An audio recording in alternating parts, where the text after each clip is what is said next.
আজি অসমীয়াৰ চেনেহৰ ভোগালী বিহু উৰুকাৰ দিনা এসাঁজ তৃপ্তিৰে খোৱাৰ পিছতেই অসমবাসীয়ে প্ৰতিবাৰৰ দৰে এইবাৰো কাহিলি পুৱাতে মেজিত অগ্নিসংযোগ কৰি সমাজৰ পৰা অসূয়া অপ্ৰীতি দূৰ কৰাৰ বাবে প্ৰাৰ্থনা জনায়। বছৰটোৰ কুশল মংগল কামনাৰ লগতে গুৰুজনাকো সেৱা জনায়। ইয়াৰ পাছতেই চলে জলপানৰ পৰ্ব। ভোগৰ উৎসৱ ভোগালী। দৈ, চিৰা, ক্ৰীম, মাখন, ঘি আদি থলুৱাভাৱে প্ৰস্তুত কৰা বিভিন্ন খাদ্যৰে সমাজৰ সকলো স্তৰৰ লোকে মাঘ বিহু পালন কৰে। পুৱা পৰম্পৰাগত ৰীতি নীতিৰে মেজি জ্বলাই আনন্দত মতলীয়া হ'ল ৰাইজ। পিছপৰি নাথাকিল অশীতিপৰ আইতাও। এপাক কঁকাল ভাঙি নাচি মনৰ উল্লাস প্ৰকাশ কৰিলে আবাল বৃদ্ধ বনিতাই। অসূয়া অপ্ৰীতি নাশ কৰি সকলোৰে দিনবোৰ মংগলময় হোৱাৰ কামনা কৰিছে। সেই কামনাৰে সমবেত হৈ সূতাসনৰ ওচৰত জনালে নীৰৱ প্ৰাৰ্থনা। পুৱা মেজিত অগ্নিসংযোগ কৰি সকলোৰে মন্ত্ৰোচ্চাৰণেৰে আহ্বান জনালে অগ্নিদেৱতাক। অগ্নিং প্ৰজ্বলিতং বন্দে চতুৰ্বৰ্ণং সূতাসনম। আমি আপোনালোকক ৰাজ্যৰ বিভিন্ন প্ৰান্তৰ পৰা আজি ভোগালী বিহুৰ পৰিৱেশসমূহ দেখুৱাই যাম। এতিয়া ভোগালী বিহুৰ উপলক্ষে ৰাজ্যৰ বিভিন্ন প্ৰান্তে প্ৰান্তে দেখিবলৈ পোৱা গৈছে ব্যাপক উৎসাহ উদ্দীপনা, উখল মাখল পৰিৱেশে বিৰাজ কৰা দেখিবলৈ পোৱা গৈছে। এনেদৰে মহিলাসকলে গাঁৱত পিঠা পনা লাড়ু বনোৱাত ব্যস্ত হৈ পৰিছে। ইফালে ভেলাঘৰ নিৰ্মাণ কৰি উলিয়াইছে গাঁৱৰ বুঢ়া ডেকা মেথা। অগ্নিসংযোগ কৰি সমাজৰ পৰা অসূয়া অপ্ৰীতি দূৰ কৰাৰ কামনা কৰিছে। অপায় অমংগল অসূয়া অপ্ৰীতি দূৰ কৰি যাতে শান্তি আহে সমাজখনলৈ বা সমাজৰ অপশক্তি দূৰ কৰে মেজিৰ অগ্নিশিখাই, তাকে সকলোৱে কামনা কৰিছে। ভোগালীৰ ভোগেৰে প্ৰতিটো পৰিয়ালত ভৰি পৰক তাৰে কামনা কৰিছে। ক্ৰীম, মাখন, ঘি আদি থলুৱাভাৱে প্ৰস্তুত কৰা বিভিন্ন খাদ্যৰে সমাজৰ সকলো প্ৰান্তৰ লোকে বা স্তৰৰ লোকে মাঘ বিহু পালন কৰি আহিছে। আৰু পূৰ্বৰ যি পৰম্পৰাগত ৰীতি নীতি সেই ৰীতি নীতিৰে মেজি জ্বলাই আনন্দত মতলীয়া হৈছে ৰাইজ। পিছ পৰি নাথাকিল আইতাও বৃদ্ধ বনিতা। এপাক কঁকাল ভাঙি নাচি মনৰ উল্লাস প্ৰকাশ কৰিছে আবাল বৃদ্ধ বনিতাই।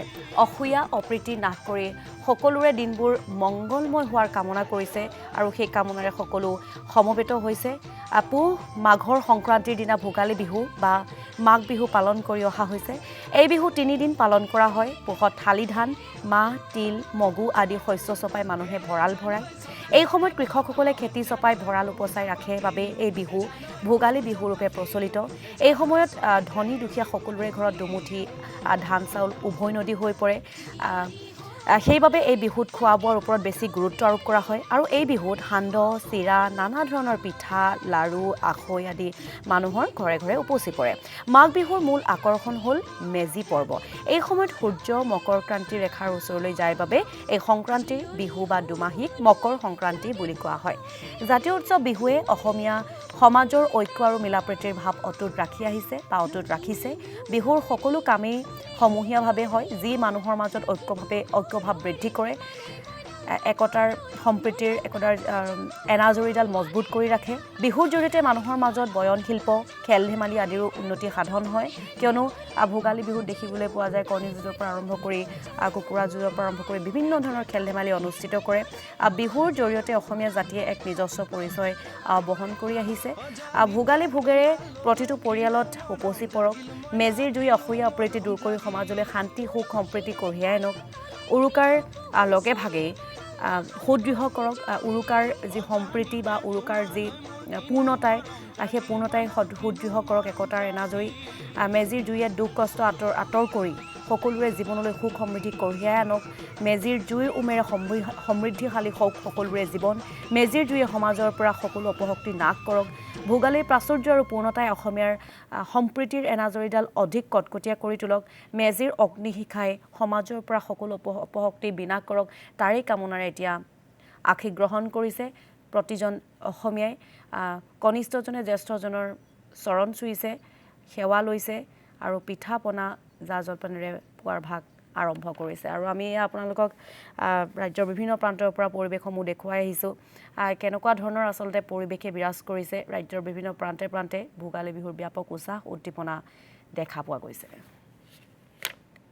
আৰু আজি অসমীয়াৰ চেনেহৰ ভোগালী বিহু উৰুকাৰ দিনা এসাঁজ তৃপ্তিৰে খোৱাৰ পিছতেই অসমবাসীয়ে প্ৰতিবাৰৰ দৰে এইবাৰো কাহিলি পুৱাতে মেজিত অগ্নিসংযোগ কৰি সমাজৰ পৰা অসূয়া অপ্ৰীতি দূৰ কৰাৰ বাবে প্ৰাৰ্থনা জনাইছে বছৰটোৰ কুশল মংগল কামনাৰ লগতে গুৰুজনাকো সেৱা জনাইছে আৰু তাৰ পাছতে চলিছে জলপানৰ পৰ্ব ভোগৰ উৎসৱ ভোগালীৰ ভোগেৰে প্ৰতিটো পৰিয়ালত ভৰি পৰিছে দৈ চিৰা ক্ৰীম মাখন ঘি আদি থলুৱাভাৱে প্ৰস্তুত কৰা বিভিন্ন খাদ্যৰে সমাজৰ সকলো স্তৰৰ লোকে মাঘ বিহু পালন কৰিছে পুৱা পৰম্পৰাগত ৰীতি নীতিৰে মেজি জ্বলাই আনন্দত মতলীয়া হৈছে ৰাইজ পিছপৰি নাথাকিল অশীতিপৰ আইতাও কনিষ্ঠৰ পৰা জ্যেষ্ঠ সকলো ওলাই আহিছে এপাক কঁকাল ভাঙি নাচি মনৰ উল্লাস প্ৰকাশ কৰিছে অসূয়া অপ্ৰীতি নাশ কৰি সকলোৰে দিনবোৰ মংগলময় হোৱাৰ কামনা কৰিছে আৰু সেই কামনাৰে সকলো সমবেত হৈছে প্ৰাৰ্থনা কৰিছে